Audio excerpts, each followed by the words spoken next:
أعوذ بالله من الشيطان الرجيم. بسم الله الرحمن الرحيم.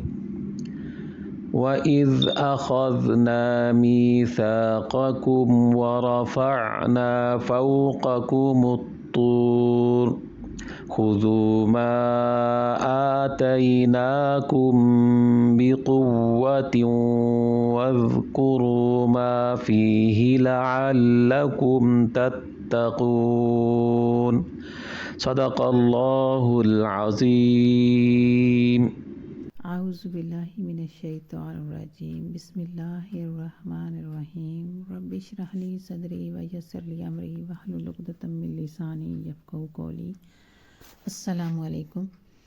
ابھی جو سورۃ بقرہ کی آیت مبارکہ کی تلاوت آپ نے سماعت فرمائی، بنی اسرائیل کے ہی حوالے سے ابھی اللہ تبارک و تعالیٰ فرما رہے ہیں انہی کے واقعات کہ یہ کتنی خوبصورتی کے ساتھ بیان کیے گئے ہیں کہ ہمیں جو نہیں پتہ تھا کتنی رہنمائی ملتی ہے. وا اور از جب اخذنا ہم نے لیا میثاقکم تم سے اقرار، وا اور رفعنا ہم نے اٹھایا فوقکم تمہارے اوپر طور کوہ طور، فوقکم الطور یعنی کوہ طور کو تمہارے اوپر اٹھایا. خذوا پکڑو ما جو آتیناکم ہم نے دیا تمہیں بقوتی مضبوطی سے، واذکروا اور یاد رکھو ما جو فیہ اس میں لعلکم تاکہ تم تتقون پرہیزگار ہو جاؤ. اور جب ہم نے تم سے عہد لیا اور تم پر طور کو اونچا کر دیا تو جو کچھ ہم تم کو دیتے ہیں زور سے اس کے مضمون یاد کرو اور اس امید پر کہ تمہیں پرہیزگاری ملے.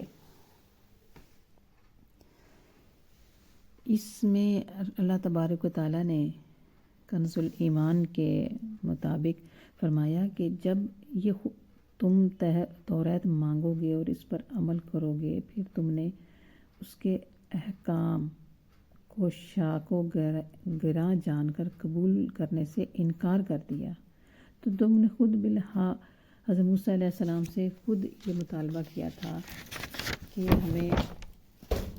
کتاب کی استدعا کی تھی کہ جس میں قوانین، شریعت، آئین، عبادت مفصل طور پہ یعنی تفصیل کے طور پہ موجود ہوں. اور حضرت موسیٰ علیہ السلام نے تم سے بار بار اس کے قبول کرنے کی اور اس پر اہم عمل کرنے کا عہد لیا تھا، وعدہ لیا تھا کہ جب وہ کتاب عطا ہوگی تو تم اسے قبول بھی کرو گے اور اسے عمل بھی کرو گے. تو تم نے جب وہ عطا ہو گئی کتاب تو تم نے قبول کرنے سے انکار کر دیا اور اپنا وعدہ پورا نہ کیا. بنی اسرائیل کے وعدہ شکنی کے بعد اللہ تبارک و تعالیٰ نے حضرت جبرائیل علیہ السلام کو بحکم الہی طور کو اٹھا کر ان کے سروں پر قدر قامت فاصلہ پر معلق کر دیا اور حضرت موسیٰ علیہ السلام نے فرمایا کہ تم عہد قبول کرو ورنہ پہاڑ تم پر گرا دیا جائے گا اور تم کچل ڈالے جاؤ گے. اور اس میں صورت وفا عہد پورا کرنے کا تھا. در حقیقت یہ جو پہاڑ کا اوپر کرنا تھا یہ صرف اللہ تبارک و تعالیٰ کی ہی قدرت الہیہ تھی کہ اللہ نے ان کے دلوں میں خوف پیدا کرنے کے لیے، ان کو ہدایت کے لیے یہ کیا. حضرت موسیٰ علیہ السلام جب توریت لے کر بنی اسرائیل کے پاس آئے تو اسے پیش کیا اور حکم دیا کہ اس میں جو کچھ ہے تم اس پر عمل کرو، اس کے احکامات پر اور ان کی پیروی کرو، اطاعت کرو. تو بنی اسرائیل نے اس سے صاف انکار کر دیا اور انہوں نے یہ مطالبہ رکھ دیا، شرط رکھ دی کہ اللہ تبارک و تعالیٰ جب تک ہم سے اس طرح ہم کلام نہیں ہوگا جس طرح سے وہ آپ سے ہوتا ہے، اس وقت تک ہم توریت کے احکامات پر عمل نہیں کریں گے. تو اس پر پھر اللہ تبارک و تعالیٰ نے جبرائیل علیہ السلام کو حکم دیا تھا کہ وہ کوہ طور کو، اور بعض روایت میں کوہ طور سے مراد خاص وہی پہاڑ نہیں ہے بلکہ کوئی اور ہے، لیکن کنز الایمان میں یہ کوہ طور کو ہی کہا گیا ہے، اور توریت کی اطاعت کا پختہ ان سے پھر وعدہ لیا گیا، تو یہ پہاڑ تم پر اگر تم نہیں کرو گے تو پہاڑ گرا دیا جائے گا۔ تو اس وقت بنی اسرائیل نے خوف کی وجہ سے سجدہ میں گر گئے، اور انہوں نے وعدہ کیا کہ ہم اللہ تبارک و تعالیٰ کی اطاعت کریں گے اور نافرمانی سے گریز کریں گے۔ تو اس کو اللہ نے یہ اس طرح سے بیان فرمایا ہے کہ تم ان کو وہ یاد کروایا ہے وعدہ کہ ہم نے تمہارے سے یہ پختہ وعدہ لیا تھا اور بلند پہاڑ کیا تھا، اور تم نے یہ ہمارے سے خود کیا تھا۔ اور پھر آگے خود ہی فرمایا کہ خذوا ما آتیناکم بقوہ،